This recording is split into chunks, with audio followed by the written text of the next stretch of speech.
بە فەرمانی سەرۆکی حکومەت زیاتر لە 4,000 وانەبێژ لە سنووری ئیدارەی سەربەخۆی سۆران سوتمەن دەبن. دوای بڕیاری سەرۆکی حکومەتی هەرێمی کوردستان بۆ گرێبەستکردنی مامۆستایانی وانەبێژ، ڕێکارەکانی جێبەجێکردنی فەرمانی مەسرور بارزانی دەستی پێکردووە. پێشبینیش دەکرێت بۆ مانگی دەی ئەم ساڵیش موچەکەیان بە شێوەی گرێبەست وەربگرن.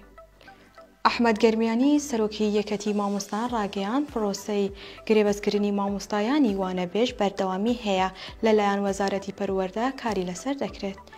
زیاتر گوتی پێشبینی دەکرێت لە مانگی داهاتوو ئەو مامۆستایانە ناویان تۆمار بکرێن و موچەکەیان وەربگرن.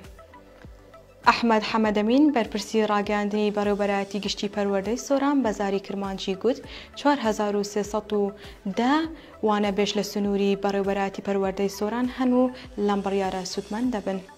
لە 25 ئابی ئەم ساڵدا مەسرور بارزانی بڕیاریدا لەسەر داهاتی ناوخۆی حکوومەت سەرجەم وانەبێژانی هەرێمی کوردستان کە ژمارەیان نزیکەی 38,000 کەسە بکرێن بە گرێبەست.